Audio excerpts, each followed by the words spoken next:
तब यहाँ सुजुने ने स्टूडेंट काउंसिल को ज्वाइन कर लिया होता है और आयनोकोजी को फिर भी कोई नई इन्फॉर्मेशन नहीं मिली होती है, पर उसे इतना पता लग गया होता है कि स्टूडेंट काउंसिल की मैनेजमेंट बहुत ज्यादा ऑनेस्ट और स्ट्रेट फॉरवर्ड है। तब हम देखते हैं ग्रुप फॉर्मिंग की डेडलाइन के एक हफ्ता पहले स्टूडेंट काउंसिल का वाइस प्रेसिडेंट किरियामा आयनोकोजी को मिलने बुला लेता है। वाइस प्रेसिडेंट, आखिरकार मैं आपकी मदद कैसे कर सकता हूँ? डेजर्टेड आइलैंड का टेस्ट इस मंथ के एंड में होगा, तो क्या तूने सारी प्रिपरेशंस को कर लिया है? मैं जो कर सकता था वो मैंने कर लिया है। क्या आपने सारी तैयारी कर ली है? मैं आने वाले टेस्ट में इंडिविजुअल फाइट के बारे में सोच रहा हूँ, क्योंकि पिछली बार हमारी क्लास मियाबी से लड़ाई में हार गई थी और हम ए क्लास से बी क्लास में शिफ्ट हो गए और उसके बाद से उसने पूरे स्कूल के ऊपर कब्जा करना स्टार्ट कर दिया। तो अब हमारी क्लास और ज्यादा लड़ाई नहीं कर सकती है, जिस वजह से अब मुझे इंडिविजुअल बेसिस पर सब कुछ सेटल करना होगा। मैं आपकी बात समझ रहा हूँ, पर आखिरकार आप ये सब कुछ मुझे क्यों बता रहे हैं? मैं ये इसलिए कह रहा हूँ क्योंकि मुझे कोई भी आउटसाइड इंटरफेरेंस नहीं चाहिए। तुमने सुजुने को स्टूडेंट काउंसिल में इसलिए भेजा है ना, ताकि तुम मियाबी के ऊपर नजर रख सको। वैसे मैं इस बात से मना तो नहीं करता, पर ये मेन रीजन नहीं है, क्योंकि असल में सुजुने सच में उसी पाथ पर चलना चाहती थी जिस पर उसका भाई चला है। तो इसका मतलब तुम मेरे रास्ते में नहीं आओगे ना? अगर सुजुने को मियाबी एक ऑब्स्टेकल की तरह नहीं लगेगा तो मैं बीच में इंटरफेयर नहीं करूँगा। मैं ये चीज एक्सेप्ट नहीं कर सकता। मियाबी को पहले से ही एहसास है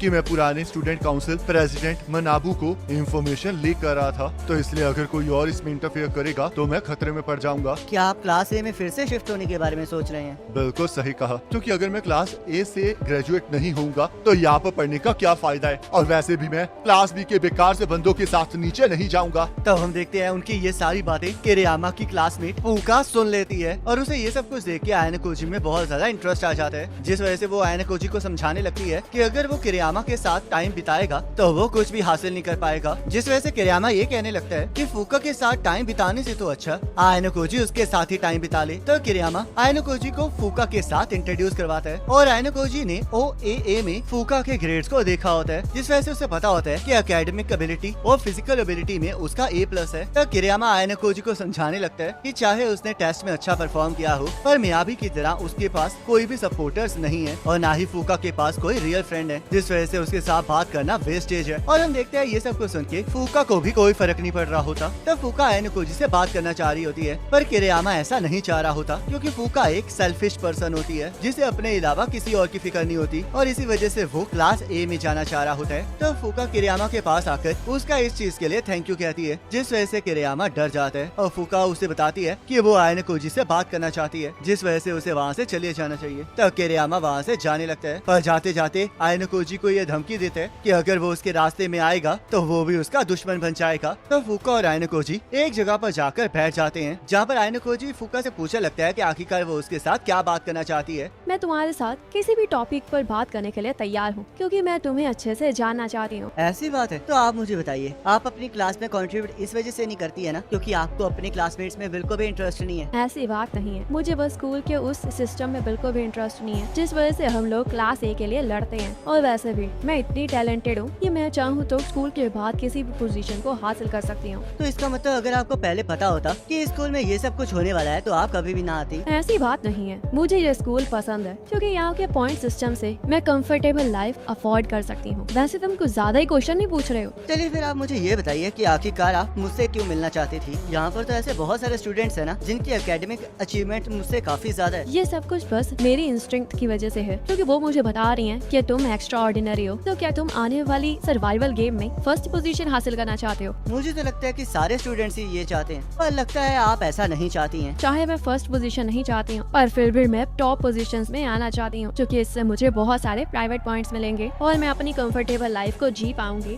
आने वाले टेस्ट में ये पता चलेगा कि स्कूल का बेस्ट स्टूडेंट कौन है, और तुम्हारे इस टेस्ट में अचीवमेंट से मुझे पता चल जाएगा कि जो मैं तुम्हारे बारे में सोच रही हूँ वो सही है या गलत। मुझे तो लगता है कि आप मुझ पर ध्यान ना ही दें तभी अच्छा है। तुम काफी इंटरेस्टिंग चीजें कहते हो, तो इसका मतलब तुम्हारे साथ लड़ने में बहुत मजा आएगा। तब आयनोकोजी के जाने के बाद मियाबी और किरियामा वहाँ पर आ जाते हैं और फूका किरियामा को मियाबी का लॉयल डॉग बुलाने लगती है, जिससे कि किरियामा को गुस्सा आ जाता है और मियाबी भी उसे अपने प्यारे कोलीग को ऐसी बात कहने से मना करता है, जिस बात पर फूका को बिल्कुल भी यकीन नहीं आता है। तो फूका मियाबी से पूछने लगती है कि आखिरकार वो वहाँ पर क्यों आया है, क्योंकि उसके हिसाब से तो अब उनके बीच में कुछ नहीं बचा है। जिस वजह से मियाबी भी उसे बताता है कि वो भी वहाँ पर ज्यादा देर नहीं रुकना चाहता है, क्योंकि फूका के अंदर बिल्कुल भी चार्म नहीं है, जिस वजह से उसे उसमें बिल्कुल भी इंटरेस्ट नहीं है। तब फूका उसे समझाती है कि उसके अंदर भी बहुत सारे चार्म्स हैं, पर अभी तक वो किसी भी ऐसे जेंटलमैन से नहीं मिली है जो कि उन चार्म्स को बाहर ला सके। जिस वजह से मियाबी भी उस पर्सन से मिलना चाह रहा होता है जो कि ऐसा कर सकता है, और फूका भी ऐसे पर्सन को ढूंढ रही होती है क्योंकि उसे ये समझ नहीं आ रहा होता कि आखिरकार लड़के उसके पीछे क्यों नहीं भाग रहे हैं। तब मियाबी उसे समझाता है कि लड़कों को स्ट्रॉन्ग वुमेन के साथ डील करना नहीं आता है। तब फूका इस बात को समझ जाती है। तुम अपने बालों का कुछ ज्यादा ही ध्यान रख रहे हो, तो पक्का लड़कियां तुम्हारे ऊपर तो मर मिटती होंगी। तो क्या पिछले 3 सालों में तुम्हें रोमांस एकेडमी के अंदर एंट्री भी मिली है? देखो कौन सी लड़की मेरी लव लाइफ के ऊपर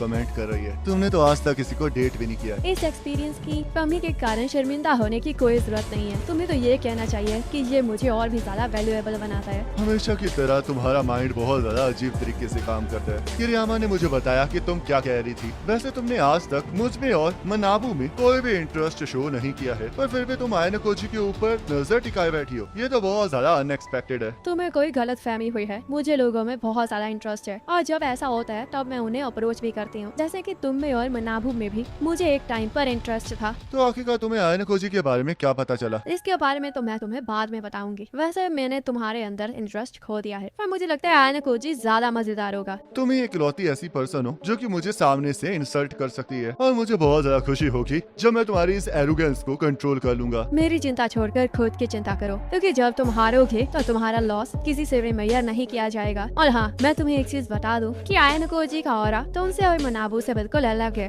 इससे तो मुझे कुछ समझ नहीं आया। तो आखिरकार तुम उसे टेस्ट क्यों नहीं कर लेते? वो तो मैं जरूर करूंगा। तो चलो फिर देखते हैं कि वो आने वाले टेस्ट में कैसा परफॉर्म करता है। मैंने तुम्हें बताया था ना कि मैं तुम्हें आयना कोजी के बारे में अभी कुछ नहीं बताऊंगी, पर मैं एक चीज कह दूं कि वो सच में बहुत ज्यादा इंटरेस्टिंग स्टूडेंट है। तुम्हें जूनियर्स पे आधे लगते हैं ना, पर अगर तुम सच में चाहो तो तुम फर्स्ट प्लेस को हासिल कर सकते हो। ये तो तुमने सही कहा, और मुझे पूरा यकीन है कि मैं या फिर मेरा राइवल किरियामा टॉप पोजीशन जरूर हासिल करके रहेंगे। पर अगर हमें टॉप की तीनों पोजीशंस चाहिए तो हमें एक और ग्रुप की जरूरत है, और तुम उस रोल को निभाओगी। तब फूका को समझ में आ जाता है कि मियाबी इसीलिए उससे मिलने आया है, और वो उसे पूछने लगती है कि उसके पास तो ये काम करने के लिए और भी प्यादे हैं, तो आखिरकार वो उससे क्यों कह रहे हैं। तब मियाबी को समझ में आ जाता है कि फूका को इसमें बिल्कुल भी इंटरेस्ट नहीं है, जिस वजह से उसे लगता है कि उसने टाइम को वेस्ट कर दिया है, और वो वहाँ से जाने लगता है। तब फूका इस टाइम वेस्ट के लिए उसे एक एडवाइस देती है और उसे समझाती है कि अगर वो ऐसे ही जूनियर्स के बारे में ना सोचकर आगे बढ़ता रहा तो वो एक दिन जल जाएगा। पर मियाबी को इस पर बिल्कुल भी विश्वास नहीं होता। तो अगले दिन आयना कोजी को कंजाकी मिल जाता है, और कंजाकी आयना कोजी से पूछने लगता है कि जो इचिनोजे उसके ऊपर विश्वास करती है तो क्या ऐसा करना सही भी है। जिस वजह से आयना कोजी उसे बताता है कि चाहे उनके बीच में अलायंस खत्म हो गई है, पर फिर भी उसने कभी भी इचिनोजे को अपना दुश्मन नहीं समझा है। और तब आयना कोजी को एहसास हो जाता है कि कंजाकी चाहता है कि आयना कोजी इचिनोजे के कुछ समझाए। तब कंजाकी को पता लग जाता है कि उन्होंने जितना सोचा था आयना कोजी उससे भी तेज है, जिस वजह से उसे समझ में आ जाता है कि क्लास जी उसी की वजह से ऊपर आई है। तब कंजाकी आयना कोजी को बताता है कि उसे इचिनोजे को समझाना होगा कि उसे अपनी अप्रोच को चेंज करना चाहिए, और सिर्फ आयना कोजी है जो कि उसे ये कह सकता है, क्योंकि इचिनोजे आयना कोजी के ऊपर भरोसा करती है। तो आयना कोजी इसके लिए मना कर देता है और उसे बताता है कि वो खुद देखना चाहता है कि इचिनोजे की अप्रोच इचिनोजे को कहाँ पर लेकर जाती है। और कंजाकी को ये भी समझाता है कि ये क्लास के मेंबर्स की जिम्मेदारी होती है कि वो अपनी क्लास की खुद मदद करे। तब कंजाकी इस रीजनिंग को मना नहीं कर पाता, पर वो फिर भी चाह रहा होता है कि सब कुछ बदल जाए। तब हम यहाँ पर थोड़ी देर बाद रोएन, आयना कोजी और कात्सुरागी को इकट्ठे देखते हैं, और रियोन ने उन सभी को वहाँ पर बुलाया होता है, जिस वजह से कात्सुरागी रियोन से इसका कारण पूछने लगता है, पर रियोन उसे शांत रहने के लिए कहते हैं। पर कात्सुरागी ये नहीं चाह रहा होता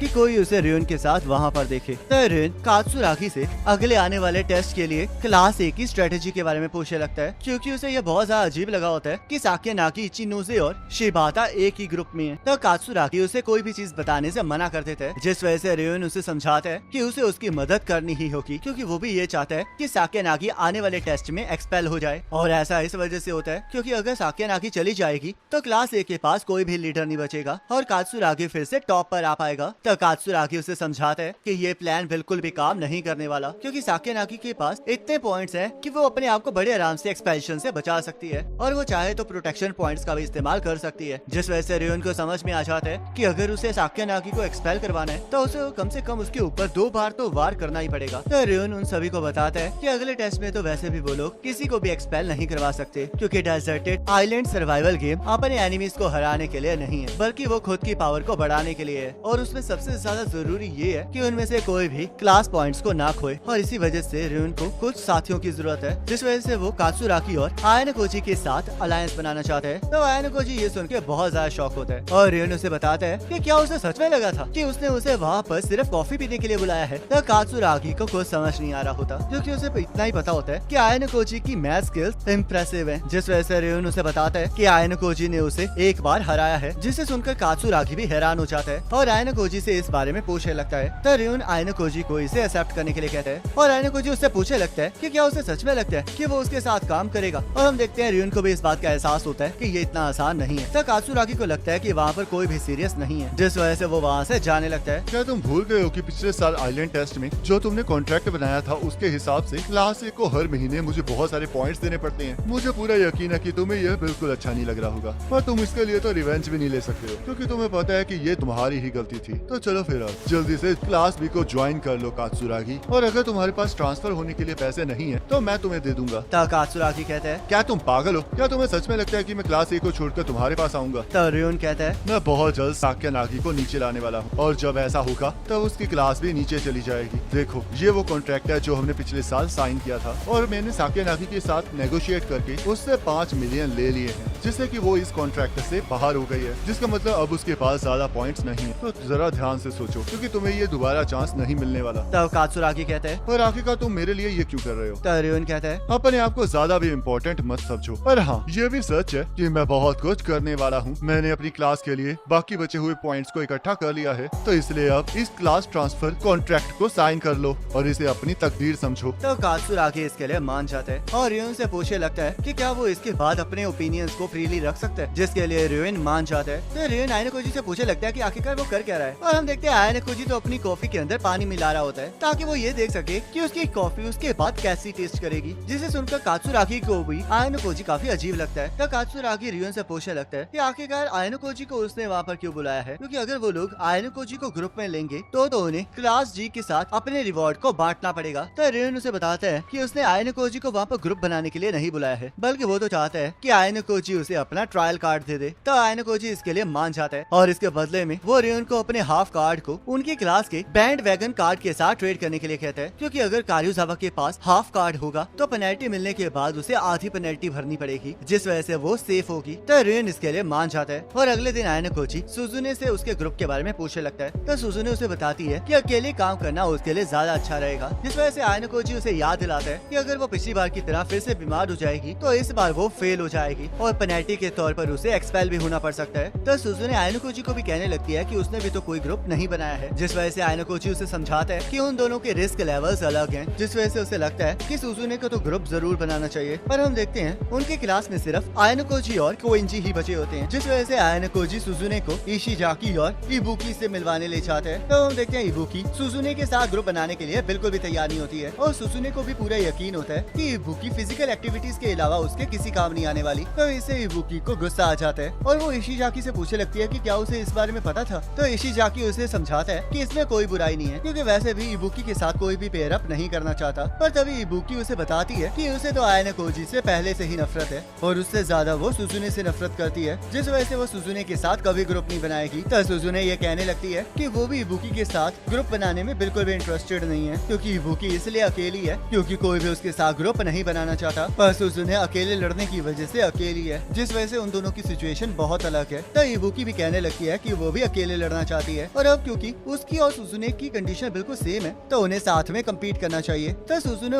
इबुकी से पूछने लगती है कि उसके गुस्से का क्या कारण है, क्योंकि उसे ऐसा कुछ भी याद नहीं है जिससे कि इबुकी को उससे नफरत हो। तो हम देखते हैं इबुकी उसे कुछ भी नहीं बताती है, जिस वजह से सुजुने को वो चीजें वेस्ट ऑफ टाइम लग रही होती हैं। तो वो वहाँ से जाने लगती है और इबुकी उनके कंपटीशन के बारे में पूछने लगती है, जिस वजह से सुजुने उसे बताती है कि जरूरी नहीं है कि वो अकेली रहे, क्योंकि टेस्ट स्टार्ट होने पर ऐसा भी हो सकता है कि वो जरूरत के हिसाब से बाकी ग्रुप्स को ज्वाइन कर ले, क्योंकि उसके लिए स्पेशल टेस्ट ज्यादा जरूरी है। तो इसलिए अगर जरूरत पड़ी तो वो उसके साथ भी ग्रुप में आ जाएगी। तो यहाँ एंड टर्म की सेरेमनी आ जाती है और बहुत जल्द सभी लोग सर्वाइवल टेस्ट के लिए जाने वाले होते हैं, जिस वजह से क्लास जी की टीचर उन्हें बताती है कि चाहे उन्होंने पिछली बार सर्वाइवल टेस्ट में पार्ट लिया हो, पर इस बार का टेस्ट पहले से भी ज्यादा मुश्किल होने वाला है, जिस वजह से वो चाह रही है कि अगर हो सके तो उनकी क्लास में से कोई भी एक्सपेल ना हो। तो टेस्ट में जाने का टाइम आ जाता है, जहाँ कोएंजी सुजुने से मिलने चला जाता है ताकि वो टेस्ट के बारे में उससे बात कर सके, और सुजुने भी ये देख के बहुत ज्यादा हैरान हो जाती है। तो आखिरकार तुमने डिसाइड कर ही लिया कि तुम पार्टिसिपेट करोगे। तुम ये कह सकती हो कि तुम आधी ठीक हो। मुझे पता है कि तुम टॉप के 3 ग्रुप्स में आना चाहती हो ताकि हमारी क्लास को ज्यादा से ज्यादा पॉइंट्स मिल सके। तो चलो फिर एक डील कर, अगर मैंने अच्छी परफॉर्मेंस दी तो क्या तुम मुझे ये प्रॉमिस करती हो कि तुम ग्रेजुएशन तक मुझे टोटल फ्रीडम दोगी? ये तो बहुत ज्यादा बोल्ड प्रपोजल है। तो तुम ये चाहती हो कि मैं आगे जाकर तुम्हारी सेल्फिशनेस को मानूं? बिल्कुल सही कहा। इसे सुनकर तो ऐसा लग रहा है जैसे कि तुम्हें डेस्परेशन महसूस हो रही है, पर माफ करना, ये इतना भी अच्छा ऑफर नहीं है। तो क्या इसका मतलब हम लोग किसी तरह भी नेगोशिएट नहीं कर सकते? ऐसी बात नहीं है, पर मैं तुम्हारे इस ऑफर को एक्सेप्ट नहीं कर सकती। पर हाँ, अगर तुम इस साल फर्स्ट प्लेस ला सकती हो तो मैं इसे कंसीडर कर सकती हूँ, और अगर तुम ऐसा ना कर पाए तो तुम्हें वादा करना होगा कि तुम अगले स्पेशल टेस्ट में हमारा साथ दोगे। तो क्वेंजी इसके लिए मान जाते हैं और यहाँ हम डायरेक्टर सुकीशिरो को देखते हैं, जिन्हें डर होता है कि बहुत जल्दी पुराने डायरेक्टर के ऊपर जो इंक्वायरी चल रही है वो खत्म होने वाली है, जिस वजह से वो डायरेक्टर की पोजीशन पर ज्यादा देर तक नहीं टिक पाएगा, और इसी वजह से वो चाह रहा होता है कि वो फिनाले में एक ग्रैंड फायरवर्क शो कर सके, और वो अपने साथी से कहता है कि वो किसी भी तरीके से आयन कोजी को इस स्कूल से निकलवा सकती है, और हम देखते हैं वो साथी और कोई नहीं बल्कि नाना से होती है, जो कि इसके लिए बिल्कुल तैयार होती है। और इसी के साथ ये एपिसोड खत्म हो जाता है। अब नेक्स्ट एपिसोड